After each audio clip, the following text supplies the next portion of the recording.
It was the sort of week we have come to expect under the Trump administration. First, the White House released an unprecedented national security strategy, which appeared to turn decades of US-Russia policy on its head. And then an explosive interview with the president himself, in which he lambasted weak European leadership and even questioned Ukraine's dedication to democracy. In response, Volodymyr Zelensky said he would try to overcome legal hurdles and hold fresh elections, provided that Ukraine's international partners could ensure the vote's security. Now, he can probably say that safe in the knowledge that there is little appetite for providing that kind of support. But the Ukrainian leader will be keenly aware that American questions about his legitimacy echo a long-standing Kremlin talking point. So, where does all this leave European efforts to influence a peace deal as America pushes for a Christmas truce? As always, our team is here to discuss that and plenty more. I'm Vitaly Shevchenko. I'm Olga Robinson. I'm Steve Rosenberg. And I'm Jamie Coomarasamy. Welcome to Ukrainecast. Ukrainecast from BBC News.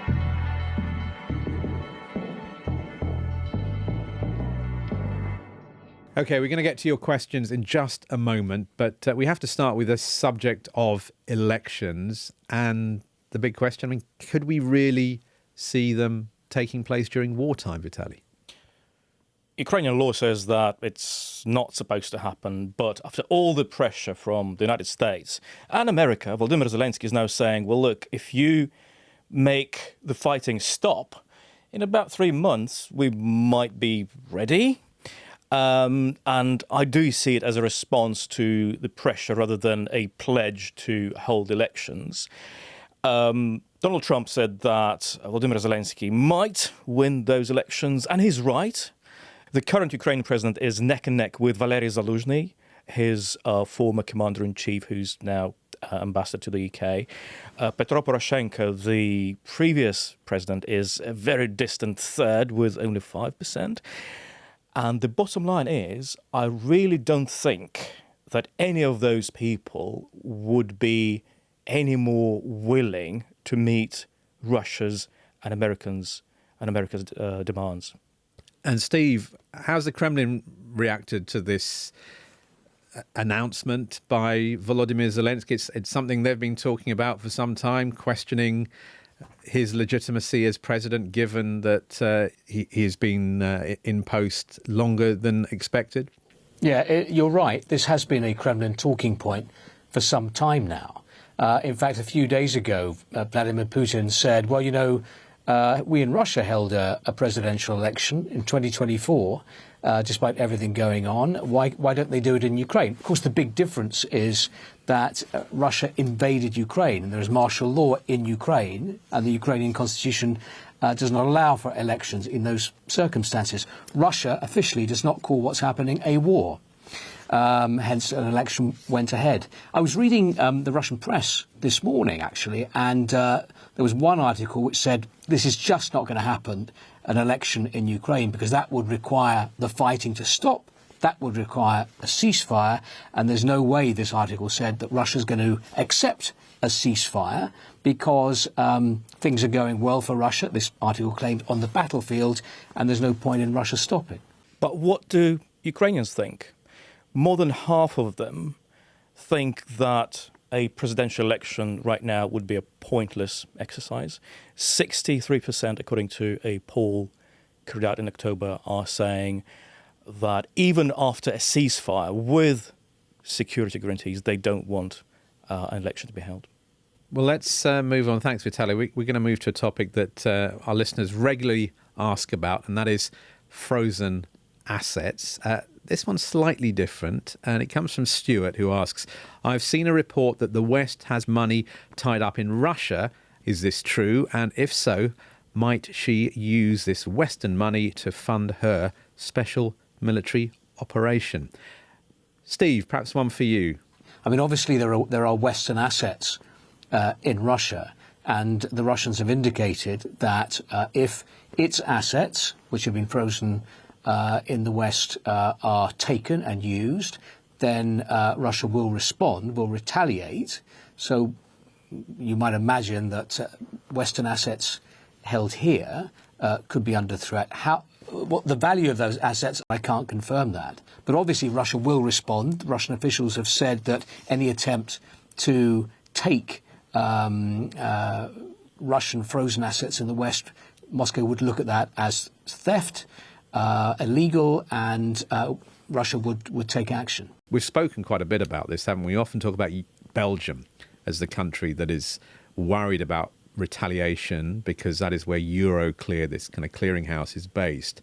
But there's also been more of a focus on some of their neighbours this week. We've heard about France blocking the release of 18 billion euros due to concerns about confidentiality, haven't we?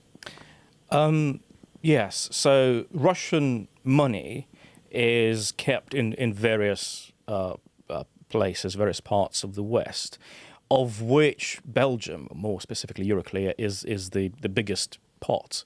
France, we're talking about 18 billion, and the French authorities are just not saying which banks are holding that money because it's literally somebody else's money. And they're saying if we disclose those names the way Euroclear was forced to do, it would harm their commercial interest and confidentiality clauses. When it comes to how much money the West has in Russia, we need to think about why Russia put its money, or the Russian central bank put state money in the West. They do it to preserve the money and to increase the sums by buying gold, foreign currencies, government bonds.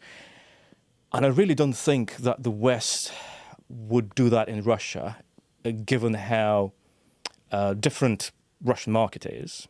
However, a lot of Western companies, of course, they were present in Russia before the full-scale invasion.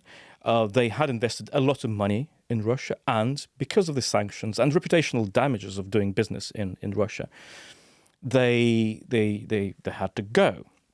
And by going, they left a lot of money in Russia. Sometimes they were forced to sell those assets. Steve, what's your sense? Russia is threatening reprisals if the frozen assets are used in a way that it doesn't approve of. But I mean, what's your sense? Does the Russian state think it is going to get the money back, or is it now factoring in the frozen assets being used for other purposes? Sometimes you hear reports here suggesting that Russian officials are factoring that in now, that they don't believe that money that's been frozen in the West will come back to Russia. Having said that, that doesn't stop Russian officials, senior Russian officials, from huffing and puffing and threatening reprisals, threatening retaliation. So it will be interesting to see if a decision is taken later this month by EU leaders on using those assets, what Moscow's reaction will be. And a key moment, I think, will be Vladimir Putin's big end-of-year press conference, which is scheduled to take place on the 19th of December, whether he would make any announcement about retaliation if it's necessary then.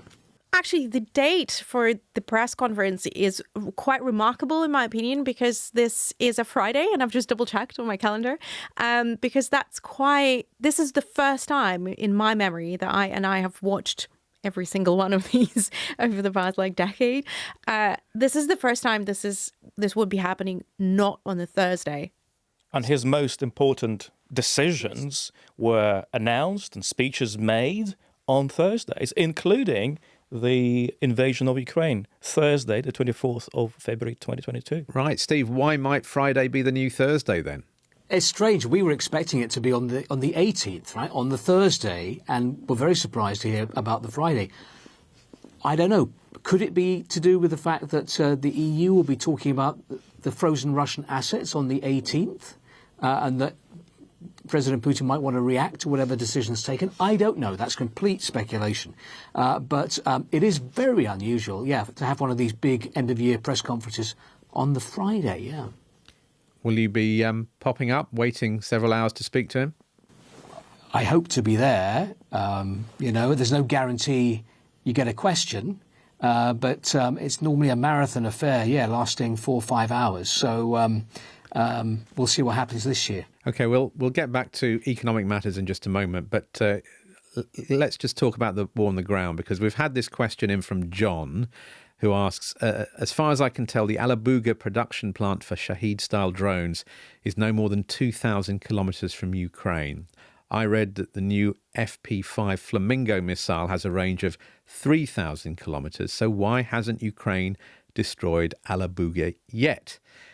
I'm not sure you can answer that, Olga, but maybe you can give us the context. My sources in the Ukrainian government don't go that far. But the Ukrainian drones, long-range drones, have repeatedly attacked the Alabuga facility and even have reportedly caused some damage to, I think, one of the assembly units. But let's not forget, Alabuga is a center. It's not like one building. It's a major production area that is also, according to reports, protected by air defense. So it definitely has been on the radar of Ukrainians. They have been trying to strike it. Obviously, damage has been limited, and it's been expanding over the past year or so, as well, as you can see from satellite imagery. Foreigners have been coming to work there. Yeah, and also the Russians are clearly very proud of it, because you can see that there's been even a 30-minute report at some point on Russian military owned TV channel just showcasing it and containing really lengthy showing interviews. rows and rows of those heads. enormous It's stunning. It's absolutely stunning report. It's quite mind-boggling. When it comes to Flamingo, obviously really hard to confirm their exact use, because you would have to have debris. But reportedly has been so far used in occupied Ukraine like Crimea, and also against some targets reportedly on the border with Ukraine. So it's quite in the vicinity. Hasn't been used further than that. I think what Ukrainians need to think about when deploying Flamingo, particularly for anything deep into Russia, political repercussions, because obviously when it's occupied Ukraine and when it's directly on the border, that's one thing. And European allies or American allies might be way less happy with them using domestically produced missiles for strikes deep into Russia. But also, there are loads of Russian assets that Ukrainians could hit much closer to Ukraine or in occupied territories, where they're not risking it being shut down by Russian air defenses. So it could be just a matter of, thinking about the cost, how much the cost of the operation, how much the missile itself costs versus the success rate. You corrected me on the stress. Alabuga. Okay. Thanks for that, Olga. And we're going to return to the economy. We're going to return to a listener called John, a different one this time. The last one was from Kettering. This one's from Somerset. And we're going to go back to the one and only Steve, because this is directed at you specifically. And John writes, Steve Rosenberg has said that the Russian populace are tired of and increasingly affected by the Ukraine war. When does your team feel that there will be a tipping point and the Russian populace will say enough is enough? Protests, public disquiet, etc. Steve? We're not at a tipping point yet. I mean, yes, the economy is getting worse, and more Russians are feeling the effects of a war which many people here tried to ignore. Many people here tried for so long to kind of pretend it wasn't happening, get on with their lives. But they are affected by it, not only because more and more Russian soldiers are being wounded or killed, but the economic problems are building up. You hear more about inflation, stagflation or stagnation or recession. So there are objective problems. People perhaps can't buy the car they want to buy, or they can't have the holiday they want to take. So there are economic problems. However, if you compare the economic situation to the 1990s, for example, the hyperinflation of that decade, the impoverishment of millions of Russians fell into poverty in the 1990s. You had the banking crisis in the 1990s when people lost their savings. It's a different situation now. And I think, as long as people are getting their wages pretty much on time and their pensions on time, then you won't see big protests. The other point to make is it's dangerous to go onto the streets to protest now because of the string of repressive laws that have been passed in recent years to silence dissent, to prevent people from going onto the street to criticise the authorities. That's something else to take into account. But there's definitely a fatigue with the war and the consequences of the war. The people are feeling the tightening of the screws domestically, the fact that, WhatsApp isn't working properly, it's being blocked, Telegram's being blocked, YouTube is being slowed down. Things are becoming more inconvenient, more uncomfortable for people, as well as the economic situation. But we're not at a point, I don't think, where, people are going to turn to the Kremlin, point the finger at Vladimir Putin and say you're to blame for all these problems and come onto the streets to protest. And from speaking just to the people I know, like privately, I find it interesting when you talk about economic problems or inflation or spare parts not being available for something that people need. It's not the Kremlin that they're blaming. They're blaming the sanctions. They're just saying, oh, it's inconvenient. It's the situation. It's always like euphemisms. But it really is never, or it's because of Putin, or it's because of the Kremlin, or it's because of the war. Stagnation. I mean, that Zastoy, that was late Soviet period economic reality, wasn't it? But as Steve says, these are very different times, and the Kremlin has a very different grip on the public. Almost every day, the Russian newspapers report on the economic problems affecting Russia. Every day. And yet, in all these articles that you read, what you won't read is these problems are the result of a decision taken on February the 24th, 2022 by the President to launch the full-scale invasion of Ukraine. So they talk about the problems, but not the cause of the economic difficulties. Well, let's just have another question, which is linked to the Russian economy and a possible end to the war in Ukraine. It comes on WhatsApp, someone who hasn't given their name. And this is a question. Given a hypothetical case of Russia suing for peace in the Russo-Ukrainian war and being recognised as the aggressor, how much or what rate could Russia afford to pay reparations to Ukraine without so badly destabilising its economy as to create chaos? We're so far away from that point, Jamie.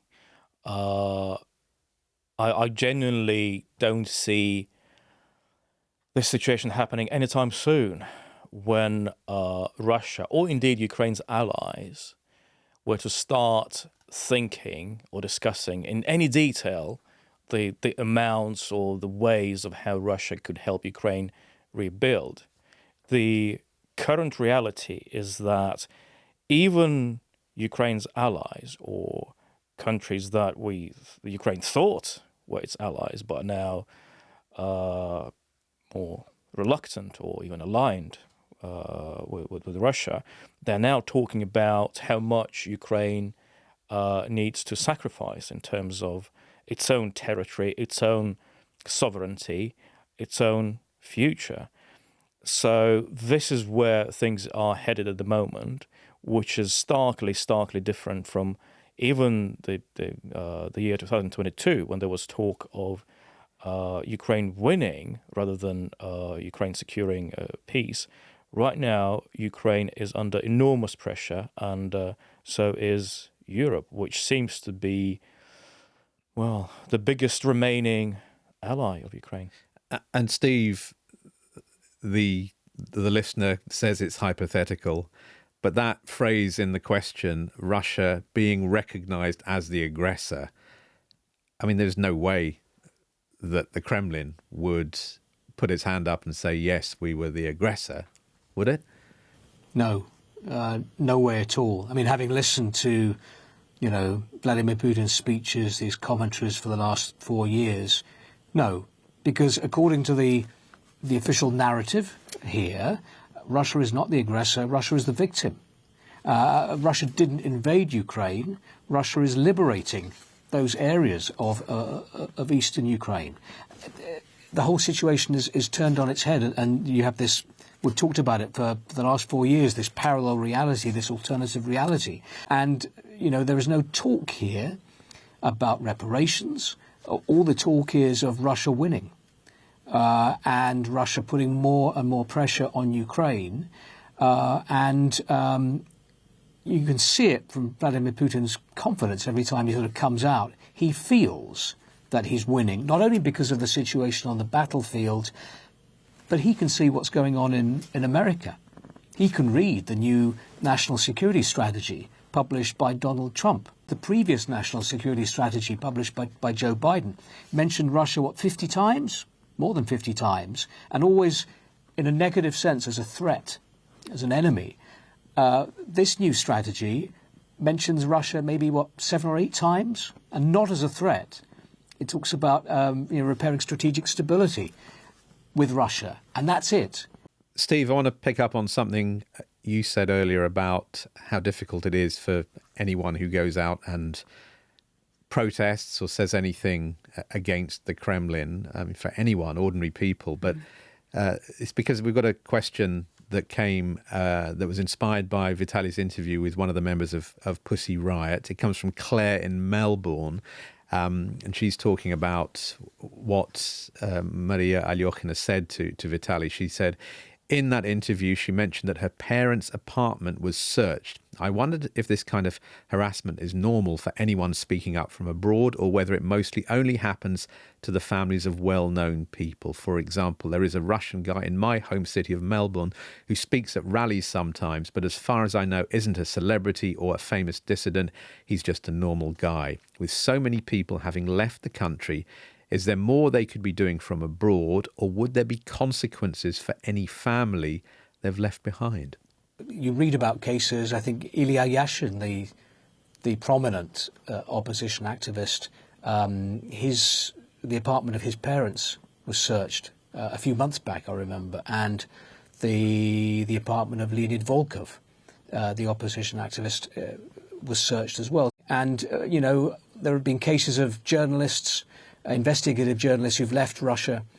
Their parents' apartments have been searched as well. So it does happen. Pressure has been put on the relatives of critics of the Kremlin who've left the country. And if you live abroad and you're an activist, or even if you're a journalist who just does their job reporting on Russia, it's the risk that you always run. Even if you're not well known, at the back of your head that it's possible that something like that could happen to your parents. And I think it's also very important that in addition to just official persecution or searches and warrants and so on against family members, sometimes it's just pressure that people are under, the relatives of people, from the people they know. So, for example, I know of one case when parents of a foreign agent, somebody who was pronounced a foreign agent for the work they were doing, people who know them stopped saying hello to them in the street. And equally, I also know personally of another case when parents of another journalist who's just doing their job were told that, we're just going to report you guys to the FSB because your child is a traitor. So it's not just officially launched cases. It's not just what is done, but it's also the atmosphere you have to live in if you're a relative of somebody who's active. Well, look, thanks everyone, and thank you for watching. We will be back with a new Q&A episode next week, but in the meantime, why not check out the Ukrainecast feed wherever you get your BBC podcast for plenty more analysis. See you soon. Ukrainecast from BBC News.